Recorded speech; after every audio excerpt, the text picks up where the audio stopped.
নমস্কার, সিএনএন 24 এর শান্তকালীন সংবাদে আপনাদের সবাইকে স্বাগত জানিয়ে সাথে রয়েছে আমি মাম্পি। আসুন দেখে নেওয়া যাক আজকের সংবাদ শিরোনাম। শিলচর আশ্রম রোডে ই-রিকশা ও স্কুটির মুখোমুখি সংঘর্ষে দুই শিশু যাত্রী গুরুতর আহত।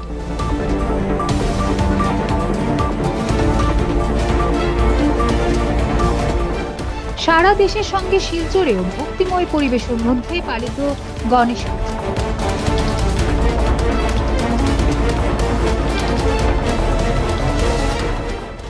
কাছাড় জেলায় প্রায় 2.8 কোটি টাকার হেরোইন জব্দ, গ্রেপ্তার 1।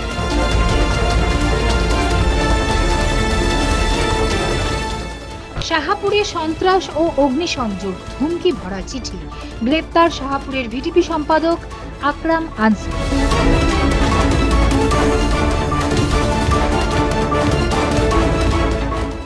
প্রাণঘাতী হামলার আশঙ্কা শিলচর এনআইটির তাম্বুটিলার অসহায় দরিদ্র পরিবার।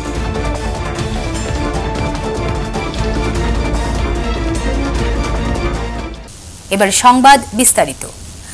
শিলচর আশ্রম রোডে ভয়াবহ সড়ক দুর্ঘটনা। মঙ্গলবার রাতে আশ্রম রোডে একটি ই-রিকশা ও স্কুটির মুখোমুখি সংঘর্ষে ই-রিকশায় থাকা দুই শিশু যাত্রী গুরুতরভাবে আহত হয়। প্রত্যক্ষদর্শীরা জানান, দ্রুত গতির একটি স্কুটি বিপরীত দিক থেকে এসে যাত্রীবাহী ই-রিকশাটিকে জোরে ধাক্কা মারে। সংঘর্ষের ফলে রাস্তায় উল্টে যায় ই-রিকশা এবং এতে থাকা দুই শিশু যাত্রী ছিটকে পড়ে গুরুতর আহত হয়। দুর্ঘটনার খবর পেয়ে ন্যাশনাল হাইওয়ে পেট্রোল পোস্টের ইনচার্জ টিএসআই সহ ট্রাফিক পুলিশ ঘটনাস্থলে পৌঁছে স্থানীয়দের সহযোগিতায় আহতদের উদ্ধার করে শিলচর মেডিকেল কলেজ হাসপাতালে পাঠানো হয়। এদিকে দুর্ঘটনার পর স্কুটি চালক পালিয়ে যেতে সক্ষম হয়, তবে পুলিশ ঘটনাগ্রস্ত ই-রিকশা ও স্কুটি জব্দ করে থানায় নিয়ে গেছে। আজ শ্রী শ্রী গণেশ চতুর্থী। এই শুভ উপলক্ষে সমগ্র দেশের সঙ্গে শিলচরেও ভক্তিময় পরিবেশে পালিত হচ্ছে গণেশ পূজা। শহরের বিভিন্ন স্থানে আয়োজন করা হয়েছে পূজা অর্চনা। আজ সকাল থেকেই সম্পূর্ণ বৈদিক নিয়ম মেনে শুরু হয়েছে শ্রী শ্রী গণেশ চতুর্থীর পূজা অর্চনা। পূজা শুরুর পর থেকেই অসংখ্য ভক্ত সিদ্ধিদাতা শ্রী গণেশের আশীর্বাদ প্রার্থনা করতে উপস্থিত হচ্ছেন বিভিন্ন পূজা মণ্ডপে।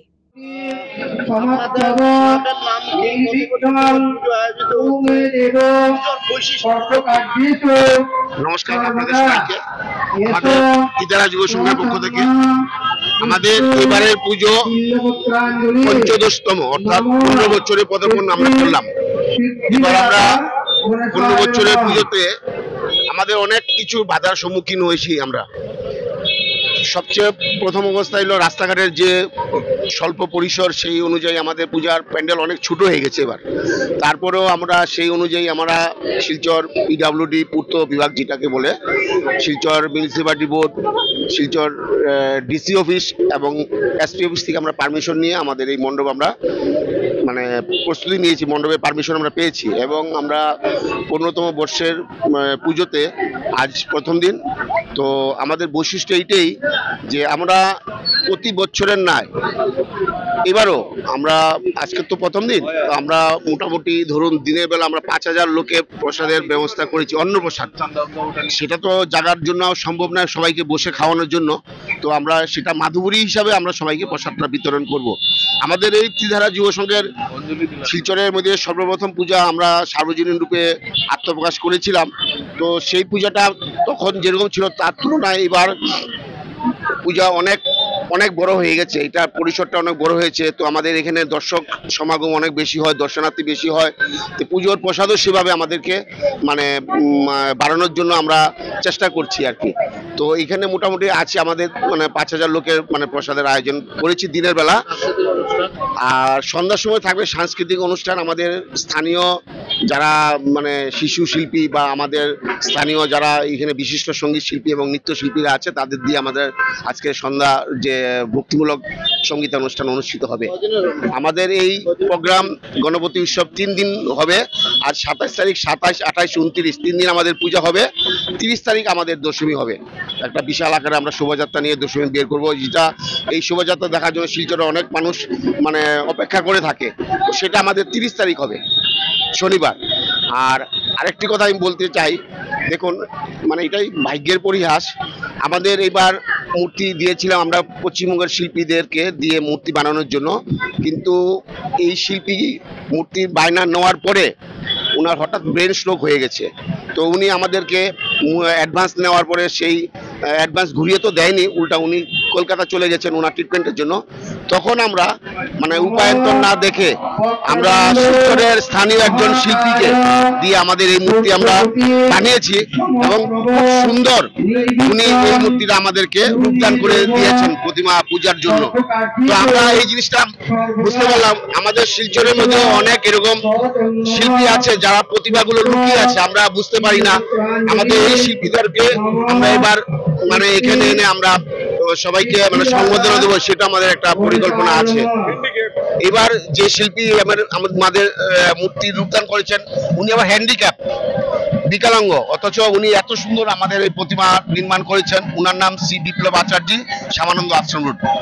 আমাদের এটাই মানে এবার আমরা বুঝতে পেরেছি আমাদের শিলচরের মধ্যে অনেক ভালো ভালো প্রতিভা আছে যারা এখানে মানে অনেকে ফোকাস করতে পারে না, জানতে পারে না, তার জন্য ওদেরকে দিয়ে আমরা কিছু বুঝতে পারি না। কিন্তু আমাদের এবারের আরেকটি বৈশিষ্ট্য মণ্ডপ, লাইটিং, সাউন্ড সিস্টেম সব আমরা স্থানীয় শিল্পীদেরকে দিয়ে আমরা এবার পূজা সম্পন্ন করছি। কাছাড় জেলায় মাদক বিরোধী বড়সড় অভিযান চালালো পুলিশ। লক্ষ্মীপুর এলাকায় বিশেষ অভিযানে পুলিশ AS11 BC 8769 নম্বরের একটি গাড়ি থেকে 616 গ্রাম হেরোইন উদ্ধার করে। ঘটনাস্থলেই পুলিশ বখতার হোসেন নামে এক পাচারকারীকে গ্রেপ্তার করে। কাছাড়ের জ্যেষ্ঠ পুলিশ সুপার নোমাল মাহাত্তা জানান, উদ্ধার হওয়া হেরোইনের বাজার মূল্য প্রায় 2.8 কোটি টাকা। গতকাল সন্ধ্যায় একটি নির্ভরযোগ্য গোয়েন্দা তথ্যের ভিত্তিতে লক্ষ্মীপুর থানার বড় মামদা গ্রামে মাদকের অবৈধ পাচার অভিযান চালানো হয়। এরপর নোমাল মাহাত্তো আরও জানান, পুলিশ একটি টাটা এসি গাড়ি জব্দ করে, একজনকে গ্রেপ্তারও করে। ওই ব্যক্তির নাম মোহাম্মদ বখতার হোসেন লস্কর। পুঙ্খানুপুঙ্খ তল্লাশির সময় পুলিশ গাড়ি একটি বিশেষভাবে নির্মিত চেম্বারের ভেতরে লুকোনো প্রায় এই বিপুল পরিমাণ সন্দেহজনক সাবানের কেসে করে হেরোইন উদ্ধার করে। স্থানীয় সাক্ষীদের উপস্থিতিতে উদ্ধারকৃত মাদক দ্রব্য জব্দ করা হয়েছে। এরপর ঘটনাস্থলে পরিচালিত পরীক্ষায় মাদক শনাক্তকরণ কিটে হেরোইনের উপস্থিতি পাওয়া গেছে বলে প্রাথমিক তদন্তে জানা গিয়েছে। বিষয়টি আরও তদন্তের অধীন বলে জানান তিনি। ড্ৰাগছ বা নিচাযুক্ত সামগ্ৰীৰ অবৈধ সৰবৰাহৰ বিৰুদ্ধে আমাৰ অভিযান অব্যাহত আছে আৰু এই অভিযানৰ এক বিশেষ অংশস্বৰূপে আমাৰ এটা বিশেষ অভিযান চলিছিলে। লক্ষীপুৰ অঞ্চলৰ বড় মামদা বুলি এটা ঠাই আছে, গাঁও, সেই গাঁও অঞ্চলত এটা গভীৰ নিশা আমাৰ এটা অভিযান চলিছিলে আৰু এই অভিযান কালত আমি এখন টাটা এচি গাড়ীখনৰ ৰেজিষ্ট্ৰেশ্যন হ'ল AS011 BC 8769 এই গাড়ীখন আমি তাত ইণ্টাৰচেপ্ট কৰোঁ। গাড়ীখন আমি ৰখাওঁ আৰু গাড়ীখন ৰখাই তাত থকা এজন ব্যক্তি, তেওঁৰ নাম হ'ল মোহাম্মদ বখতাৰ হোসেন লস্কৰ, তেওঁৰ পিতৃৰ নাম হ'ল আজিৰুদ্দিন লস্কৰ, গাঁও ডুংৰিপাৰ, পাৰ্ট 1 সোনাই।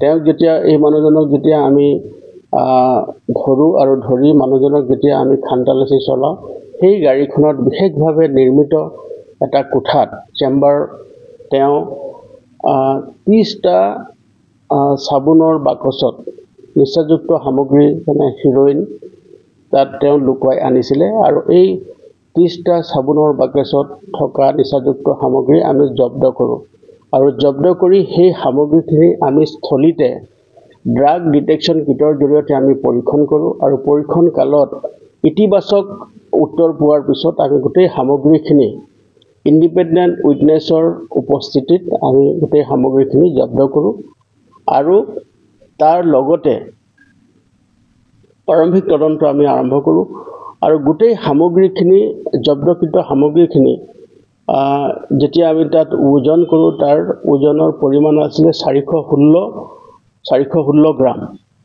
আৰু এই 416 গ্ৰাম নিচাযুক্ত সামগ্ৰীৰ আনুমানিক চোৰাং বজাৰত তাৰ মূল্য প্ৰায় 2.8 কোটিৰো অধিক হ'ব। গতিকে সামগ্ৰীখিনি জব্দ কৰি আমি প্ৰাৰম্ভিক তদন্ত আৰম্ভ কৰোঁ আৰু প্ৰাৰম্ভিক তদন্তকালত দেখা গৈছে যে এই গোটেই সামগ্ৰীখিনি চুবুৰীয়া ৰাজ্যৰ পৰা আমাৰ ইয়ালৈ সৰবৰাহ হৈছিলে আৰু ইয়াৰ জৰিয়তে ইয়াৰ মাধ্যমেদি আন এক বহিৰাজ্যলৈ লৈ যোৱাৰ তেওঁলোকৰ পৰিকল্পনা আছিলে। গতিকে বৰ্তমানলৈকে আমাৰ তদন্ত চলি আছে আৰু তদন্তৰ আওতাত যিসকলে লোক আহিব তেওঁলোকৰ বিৰুদ্ধে আমি কঠোৰতম আইনগত ব্যৱস্থা ল'বৰ কাৰণে আমি তৎপৰ হৈ আছো। শিলচর থেকে প্রায় 31 কিলোমিটার দূরের প্রত্যন্ত গ্রাম শাহাপুরে দীর্ঘদিন ধরে সন্ত্রাসের রাজত্ব চালাচ্ছিলেন তিনি। একের পর এক অগ্নিসংযোগ, হুমকি ভরা চিঠি, এমনকি ভিএইচই প্ল্যান্টে বিষের বোতল রেখে গ্রামবাসীর জীবন বিপন্ন করার মতো ঘটনায় চরম আতঙ্ক সৃষ্টি হয়েছিল। প্রথম দিকে আক্রমণের স্পর্শকাতরতা আঁচ করতে পারেননি কেউ, বরং প্রতিটি ঘটনার পর ক্ষতিগ্রস্তদের পাশে দাঁড়িয়ে সহানুভূতির মুখোশে অপরাধ আড়াল করে যেতেন তিনি। অবশেষে গ্রামবাসীরা মন্ত্রী কৌশিক রায়, জিপি সদস্য নৃপেন্দ্র চন্দ্র দাস এবং পুলিশ সুপারের কাছে লিখিত অভিযোগ দায়ের করেন। নাগরিক সভায় সরাসরি জেরার মুখে অভিযুক্তরা নিজেরাই স্বীকার করে নেন ঘটনার নেপথ্যে তাদেরই হাত রয়েছে। অভিযোগের ভিত্তিতে ধলাই থানার বিশেষ টিম তদন্ত শুরু করে এবং আকরাম আনসারি এবং তার সহযোগী জহিরুলকে গ্রেপ্তার করে। তদন্তে উঠে আসে বিস্ফোরক সব তথ্য। পঞ্চায়েত নির্বাচনের পর থেকেই একটি নির্দিষ্ট পরিবারের বাড়িতে ধারাবাহিক অগ্নিসংযোগ হয়েছিল। হুমকি চিঠিতে সনাতন ধর্মের প্রতীক ব্যবহার করে এলাকায় সাম্প্রদায়িক দাঙ্গার ছক কষা হয়। পাশাপাশি পিএইচই প্রকল্প থেকে উদ্ধার হয় ধান পোকা মারার বিষের 4টি বোতল, যা পানীয়র সঙ্গে মিশলে বড়সড় বিপর্যয় ঘটতে পারত। শুধু গ্রাম নয়, বিদ্যালয় পর্যন্ত ছিল আক্রমের প্রভাব। আর্থিক অনিয়ম, প্রশাসনিক কাজে বাধা এবং শিক্ষকদের ভয় দেখিয়ে শিক্ষার পরিবেশও নষ্ট করেছিল সে। গ্রেপ্তারের পর আপাতত কিছুটা স্বস্তি ফিরেছে শাহাপুরে। তবে গ্রামবাসীরা পুলিশ প্রশাসনের কাছে দাবি জানিয়েছেন, যতদিন না অভিযুক্তদের দৃষ্টান্তমূলক শাস্তি হয় ততদিন অশান্তি ফেরার আশঙ্কা থেকেই যাচ্ছে।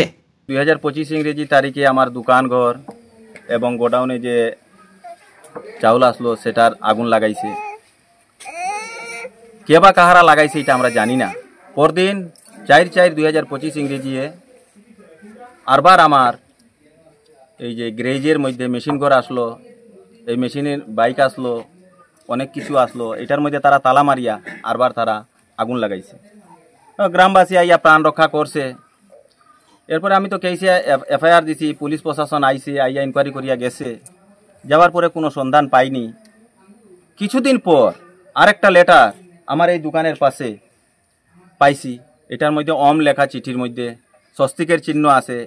এটাই বোঝা গেছে যে এই চিঠিটা হিন্দু মানুষে দিছে, কিন্তু আমি এটা বুঝতে পারি এটা হিন্দু মানুষে দিছে না, এটা আমার সম্প্রদায়েরই মানুষে দিছে, যাহাতে হিন্দু ভাইদের সাথে আমার এখানে মানে হাঙ্গামা একটা সৃষ্টি করার তার চেষ্টা।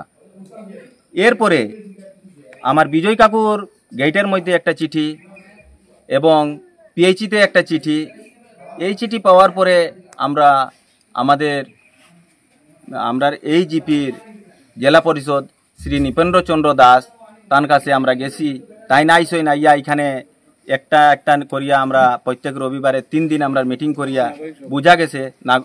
আমরা এখানে সব জনসাধারণ এখানে আইয়া একটা পরামর্শ দিছই যে আমরা একটা নাগরিক সভা গঠন হয়েছে, আমরা এসপির কাছে গিয়া এটা একটা অ্যাপ্রুভেল টাইম দিতা। ঠিক আছে, আমরা গেছি 9 জন মানুষ গেছি। আমরা 9 জনের ভিতরে আমরা 7 জন এসপির চেম্বারে ঢুকছি। আক্রমের বাবা আক্রম তারা ঢুকছে না। এরপরে তো আমরা আই গেছি। আবার পরে এখান থেকে এখন বোঝা গেল যে দেখি তো আমরা একটু প্রাণ চেষ্টা করিয়া কে এখান থেকে কোন ছেলে এখান থেকে বাইরে গেছে তারা একটু খেয়াল করিয়া দেখা গেছে এই যে জহিরুল নামে একটা ছেলে আমার ঘর জ্বলছিল, এরপরেও এখান থেকে বাইরে গেছে। এরপরে এই যে চিঠিগুলা দেওয়ার পরে বা পিসারিতে বিষ দিত, এগুলা দিছে না। বিষের বোতলটা পিসারির সাইডে জঙ্গলের মধ্যে রাখিয়া আর দেখছে যখন উপর লেভেলে আমরা কিছু দৌড়াদৌড়ি করতে আসি, এরপরে এইখান থেকে দিল্লি ভাগিয়া গেছে গিয়া। এরপরে যখন নেক্সট আমরা মিটিংয়ে বইছি তখন তার বাবারে সংগ্রহ করি আমরা আনাইছি। আনার পরে তার বাবাই সমঝানি হয়েছে, তার বাবাই কইছে আমি আমার ছেলেরে আমার যেভাবে হোক আমার 1 সপ্তাহ সময় দিন, আমি আমার ছেলেরে আনিয়া আমি উপস্থিত আপনার এই জনগণের সামনে আমি উপস্থিত করব। ঠিকই আছে, এইভাবেই তার ছেলেরে যেভাবে হোক তাই আনিয়া উপস্থিত করছেন শনিবার দিনে। রবিবারে সকালে আমরা কাকু বিজয় সাহুর বাসাতে সে নিয়ে গেছে। নেওয়ার পরে সে নিজেই স্বীকারোক্তি হয়েছে যে আমি উনার ঘরে আগুন লাগাইয়েছি এবং জিপি মেম্বারও আমরা সাথে আসলা আর আমরার এপি সদস্যও সাথে আসলা। আমরা এপি মহোদয়ের সাথে আসলা, এই সময় হ্যাঁ স্বীকারোক্তি হয়েছে যে আমি নিজেই ঘরে আক্রম এবং আমি মিলিয়া আমরা এই চিঠিগুলাও দিছি এবং তান ঘরেও আমরা আগুন লাগাইছি এবং পরবর্তীতে আমরা এই যে পিএইচিতে 5 লিটারে বিষ দিমু। এই জনসাধারণ যত আমরা এই এলাকাবাসীতে আছে সবে এই জলগুলা খাইয়া সবে মরিয়া শেষ পাইতো আর এইখানে বাদশা হইয়া হ্যাঁ থাকতো। তিলে তাল তালে বিবাদ, প্রাণঘাতী হামলার আশঙ্কা করে ভয়ে দিন যাপন করছেন শিলচর এনআইটির কাছে তাম্বুটিলার এক অসহায় দরিদ্র পরিবার। গবাদি পশু পালন করে কোনো ক্রমে জীবন নির্বাহ করেন তারা। 3 অবিবাহিত বোন এবং 2 অবিবাহিত বয়স্ক ভাই রয়েছেন সংসারে। নিতান্ত গরিব একটি পরিবার। অরুণোদয় সহ বিভিন্ন সরকারি সুযোগ সুবিধেও জোটেনি পরিবারটির। এরই মধ্যে থানা ও কোর্ট কাচারির মধ্যে পড়ছে পরিবারটি। নিজস্ব পিতৃপুরুষের ভিটেতে রয়েছে বিশাল বড় তাল গাছ। 17ই আগস্ট সেই তাল গাছ থেকে তাল পেরে নিতে অনধিকার প্রবেশ করে পাশের বাড়ির বাপ্পা পাল এবং তার সঙ্গীরা। তাতে বাধা প্রদান করে ঝুম দেব উত্তেজিত হয়ে বাপ্পা পালকে প্রচণ্ডভাবে মারধর করে বলে অভিযোগ করে অসহায় পরিবারটি। এ নিয়ে থানায় মামলাও হয়। 24শে আগস্ট সামাজিক বিচার সভাও বসানো হয়, কিন্তু কোনো সুবিচার পায়নি পরিবারটি। উল্টে প্রাণঘাতী হামলা ও পিতৃপুরুষের জমিটি দখলের আশঙ্কা করছে পরিবারটি। প্রাণ ভয়ে অসুস্থ এক ভাই নিরুদ্দেশ। ইতিমধ্যেই পিতৃপুরুষের নিজস্ব রাস্তাটি দখলের খুবই তোড়জোড় করছে বাপ্পা পাল সহ তার সঙ্গী সাথীরা, এমনটাই জানালো পরিবারটি। তারা পুলিশ প্রশাসনের কাছে কাতর আবেদন জানান যাতে খুব শীঘ্রই এই বিপদ থেকে তারা রক্ষা পেতে পারেন। তারা তাল পারলো 5-6টা বাড়িরা, তখন আমার এখানে টিউশনে ছোটো ছোটো বাচ্চা তারা দেখিয়া কইলো যে মামা তাল পারে, তো আমরা ফ্রি কস্ট পড়াই। তো সানডে দিন, তো গত সানডে, এই সানডের আগের সানডে তুই বাইরে যাবি। তো আমরা কইলাম এরকম ফেনে পারতাছো, তুই সব বাসায় গালাগালি করবে বলে তোর নাস্তাও তোর নাই, তোর তাল গাছ তোর নাই, সব আমরা তোমার খেয়ে দিল লেখিয়া তুই খুঁজিয়া তুই বিচারটা গিয়া আমি কি দেখবো, আমার তো আমারও। তো আমি বললাম এটা তোর যখন তোর হয় তো এটা আমার যখন আমারই। আজকে আমি 92 থেকে এই জমি কিনে বসবাসরত এবং 92 থেকে এই জমিতে বসবাসরত এবং এই রাস্তা দিয়ে চলিয়ে আসিতেছি নিজস্ব। কিন্তু তারা হইল না এটা এখন আমরা তারপরে এই রাস্তাটা দখল করতে, তারপরে আমরা তাল গাছের যে সময় অবজেকশন করলাম, তারপরে এখানে কথাবার্তা তর্কাতর্কি হয়েছে। তো হ্যাঁ বাপ্পা পালে দা নিয়ে আইসে, তার ওয়াইফ রড নিয়ে আইসে। তো এটা আমি থানাতে এফআইআর দিছি। তো ধক্কা দেখি কুস্তাকুস্তির মধ্যে একটু লাগালাগি হয়েছে। লাগালাগি হওয়ার পরে আমার বোনের হাত কাটছে। হাত কাটার পরে আমি তাকে মেডিকেল করাইছি। মেডিকেল করাইয়া মঙ্গুর থানায় এফআইআর দিছি। হে কইল যে আমিও বলে তারে মারছে, কিন্তু আসলত হয় কোনো ধাক্কা খাইছে, কোনো ওই বাউন্ডারি সীমানার ওয়ালে কোনো চুট একটু পাইছে মনে হয় দাঁতের মধ্যে। তো ওইটা দিয়ে হে কেস বানাইয়া আমার উপরে কেস দিল। আরও কি জানি মহিলার সংক্রান্ত আরও কিটা কেস বটেছে, এটা অজান্তে আমি জানি না। তারপরে তো ওই পুলিশের কাছে দ্বারস্থ হইলাম 17 তারিখ রবিবার 10:30টার সময় দিনের ঘটনা। তারপরে কেসটি দিয়ে আইলাম, দিয়া ফার্স্ট পার্টি ভাই তাই ফার্স্ট পার্টি সেকেন্ড পার্টি যাই হোক কেস বইলাম। তারপর পুলিশে বুঝাইলো যে এটা এমন কিছু না, তোমরা এটা বইয়া ঠিক করে দাও। আমি কই আমার কথা এটা কিটা করতে, এটা হ্যাঁ পাশাপাশি প্রতিবেশী মিডিয়া চলতে হবে। আমি বললাম এটা ঠিক, কম্প্রোমাইজেই যাওয়া ভালো। তো কম্প্রোমাইজে যাওয়া গিয়া দেখা গেল লাস্টে আইয়া ওই রবিবার কেসের রবিবার মানে 24 তারিখে বিচার বানিয়ে। তো বিচারটা হয় সকাল দিকে, কিন্তু তারা এটা প্রথম থেকেই চক্রান্ত। বিচারটা নিয়ে ডেট ফালাইলো তারা যে আমরা তো কাজ আছে, আমরা বিচারিক বানাইব 4টার সময় বিকালে। তো আমিও বুঝতে পারছি না, প্রথমত কিছু বোঝা যায় না। বিচার হওয়ার পরে দেখা যায় যে এই কারণে ভাব ধারণা বা পিকা পেয়ে বোঝা যায় যে আমারে মারবো তারা। তখন আমি আমার বোনের ধরাইয়া ভয়ে যে এখন যদি এতজন মানুষের সামনে যদি বিচার হইব, যারা বিচারি বুঝি এরাও মানে মোটামুটি ওর পক্ষেই, আর যে 20-25 জন বা 22 জন মানুষ আছে মোটামুটি তার পক্ষেই মানুষ, মানে মোটামুটি একটা ডর ভয় হয়ে গেছে আমার ভিতরে। আমি তাহলেই বোঝা যায় একজন এর মধ্যে বিচারির মধ্যে একজন এই জনসভার মধ্যে একজন উঠিয়া কইছে তোরে সিঁড়ি ফেলাই দিন। তখন ঠিক সত্য চিত্ত, তখন ধ্রুব সত্য। হ্যাঁ, তখন আমি দেখলাম যে তাল খারাপ, মানে ওই বিচার হইলো, বিচার কিচ্ছু না। তো বুঝে দিছি আমি বিচার মানছি না, কোনো মতে আমি জান নিয়ে বাঁচিয়ে আইছি।